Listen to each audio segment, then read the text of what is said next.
Alrighty, put this away, put this away. Ooh, I got a message. Oh, guess what? My package from Mercari showed up. Oh, I can't wait to look at this. You're gonna wanna look at this too. Come on, let's go. Alright, now this has been a cover I wanted for a very long time. And all the copies I kept finding were like, had problems with them, ticks and, you know, small tears and creases. But now I finally found a copy that I think is in good condition. But you know what? You never really can tell with these things. I mean, yeah, so we're gonna open up the package and see what it is. Oh, I think you're gonna like it because I'm super excited too. If I'm excited, you should be excited. All right, let's go. Alrighty, let's see if it's out here. Oh, it is out here, it is out here. Oh, I'm excited, people, I'm excited. I'm not even taking this back downstairs. We are gonna open this right here in the kitchen. Alrighty, here it is. Now, let's talk about the packaging. I hate when they send it in folders like this, but it appears that it's got some decent cardboard weight to it. I'm hoping it's a Gemini mail on the inside, but even if it's not, yeah, I just like to send my stuff a little bit more secured. But I'm not gonna criticize until I actually open it up and see. I gotta ruin an envelope just to get this thing out. All right, I'm telling you, I've always wanted this cover.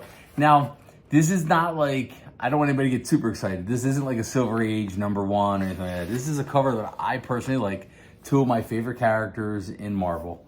And so they did, they put it between two pieces of cardboard, which is always good. I would just like to have it been in the Gemini mail or just for that extra piece of reassurance, you know what I'm saying? Okay. All right, and here it is. All right. I did the right thing. They put it face down. All right, and here it is. No. Oh, look at this. They double boarded it. So there's a board and then there's another board inside this. Okay. They put a little extra thought and they use painter's tape. Painter's tape, very important, people. Painter's tape, there's no pulls or tears when you open it up.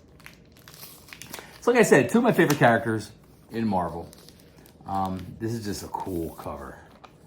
I don't know if it's an iconic cover. I mean, you should be aware of it if you're a fairly decent comic book fan and you collect, you know, Marvel, DC comic books. But, oh, man, there is, oh, is that one little, I can't tell if that is or not, or if that's the painting from the other side. Oh, Bobby Hap, I'm okay with it. Can you tell I'm excited? All right, here we go. You ready? Big reveal.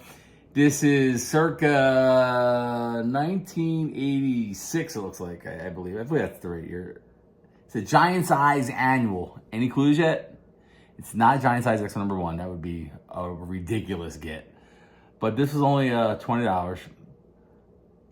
It is Giant Size Annual #8. Oh, anybody know what it is now? Well, if you don't, you should. Look at this cover of Captain America, Annual #8. All the way back in 1986 for $1.25. You too could have gotten this amazing cover. Oh, look at this, people. It is Captain America versus Wolverine, first time on the cover. Look at that. That is just awesome. You know, I don't even know a lot about this issue.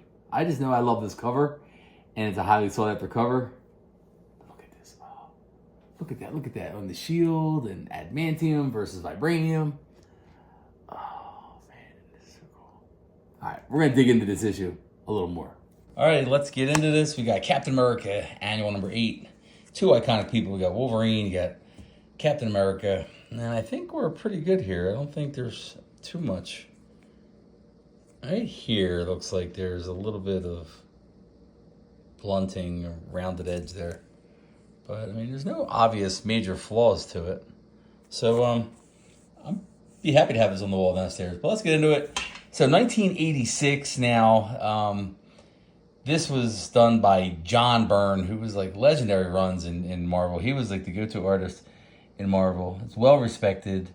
It's dynamic, it's clean, the lines are good. The early 80s, the mid 80s, late 80s. I mean, this is definitive work for Marvel here with John Byrne. Now, the story was written by Roger Stern, and he's a well-known Marvel writer for the time. He had some runs on Spider-Man and Captain America. He's able to blend like character development and action-packed scenes. Made him a go-to guy for Marvel for a while. It's a big deal when these guys appeared in this issue because they haven't really teamed up much in the past. Now, since this issue, they teamed up and revisited their relationship a couple of times. Look at the contrast. You got the red, white, and blue, the contrast of the America's colors, and then you got more of like an animalistic, grounded earth colors of Wolverine's costume. And there's a sharp contrast to each other, and you see like the impact of Wolverine's claws hitting the vibranium shield here. But I think this is a pretty sought-after cover. I don't see these a lot out in the wild or just out in general. I think people have them, keep them. They don't really look to resell them. So, but man, I am just digging it. And then the story, they have to team up, but they have differences. And this is really typical for Marvel. We get to the mid to late 80s into the 90s where we have like ambiguously moral characters. Punisher's on the scene now.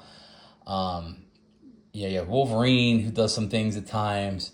So you have characters who are anti-heroes or, moral characters doing immoral things for the right reasons. And we also are met with, bad guys doing things that would be, for good reasons, but maybe going about and doing them the wrong way. So that made Marvel during this time. It was really transformative years for Marvel. Just the growth of characters and what they did, and then the boom happened a little bit later with Image Comics and all those guys, McFarlane and Rob Liefeld, and Deadpool shows up, and we got brand new X-Men, and Superman dies, and Batman breaks his back. So this time in comics is really just an awesome time. So I am super happy. Tell me, do you like this? Look at this. This is just amazing. We're gonna check out the back cover and see how that is. I do not know what is on the back cover. I don't know what ad it is. Let's see. It's an ad for, look at this. Ad for Marvel's new universe. Now, this is an imprint started by Marvel.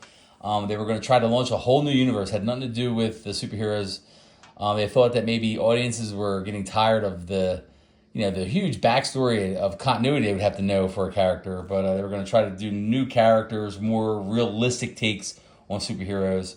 And apparently, we don't want realism during this time, because this only lasted a few years. I think they put out, if I remember correctly, I think it's 170 comic books total for the new universe, including one. If you check out my last video, or a couple videos ago, I did a video about NFL Super Pro, and you thought that might be the only superhero football NFL mashup, but actually in the new universe they had a book called Kickers Incorporated, where it was a bunch of NFL players, I should say, from the fictitious New York Smashers, and they were heroes for hire. They all had like different powers they had gotten from taking different things, and they were heroes for hire, and it was called Kickers Incorporated in the new universe. But like I said, that didn't last very long. And here we are, man. I'm really happy I got this. This is just amazing. Just amazing. I keep saying it. I'm happy because I just got a really awesome cover. I just love this cover. All right, this would be a horrible video if I didn't show you at least some of the interior, and here we go. We see this, people? Look at that. Wolverine in the brown and yellow costume, and there it goes, right against the shield there. Awesome. And what happens? Of course, no one wins the battle. They never do. They fight some more, and the bad guy shows up, and they team up to beat up the bad guy. Then, of course, they leave on semi-good terms. Handshake. And there we go. That's pretty much the crux of the issue there. And you see the last page.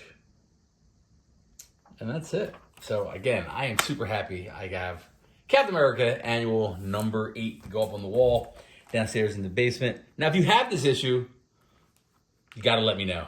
You got to let me know if you have it. Where'd you get it? Where'd you find it? Did you have it from 1986? Because this thing is just awesome. So there you have it. Captain America Annual number 8. Oh my God, I can't believe I got it. It's awesome. Now, upon looking and see what the value of, value is always subjective, But if you go to comicbookrealm.com, a high-grade copy of this is around $60. I mean, recent eBay purchases, $25, $30, $35, but really depending upon the condition, because there's varying conditions. Even the ones that sold for $25 and $30, they weren't perfect books. So $6 for a really good copy might not be out of the realm of possibility. And if you have one graded, I mean, there were 9.4 selling for $60 to $120, and then they get higher as you go higher up the scale. All right, hold up, pump the brakes.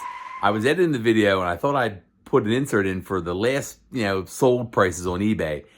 CGC 9.8s for this book are selling $330. Check it out. Crazy stuff, man. So I only paid $20 for my book. Mine's definitely not a 9.8. It's probably in the lower 9s, but still, hey, I got it for 20 bucks. If you got a good copy of this, man, look at this. You get over 300 bones for this if you want it. But not a bad purchase for only 20 bucks or so. So I'm going to take it, put it on the wall downstairs. It's going to be awesome. All right, let's see what we got. We're going to have to find a spot on the wall here. See what's going on here. Oh, I got Captain America. I think we're going to have to take down some of this Rob Liefeld Captain America stuff. I'm just going to put it right above it right now. There we go. Captain America and Wolverine. That is just too cool. Now, what's interesting is that there is another cover that came out years later that has Wolverine and Captain America on it. And it's this one right here. X-Men number 268. That's really the only time. I mean, I'm sure there are others. I'm sure you guys will let me know in the comments what other covers where Captain America and Wolverine are on the same cover. But that's just the one that I can think of off the top of my head. But I'm sure there's others. You guys will let me know in the comments. Hopefully you learned something along the way in doing this. Like, I didn't know that it was a John Byrne cover at first until I did some research. I didn't know who Roger Stern was until I did some research. And now there are two guys I can keep a lookout for when I'm collecting. But thanks for sticking around. The more you stick around, the more you find out. This has been Crazy Curt Comics. Peace!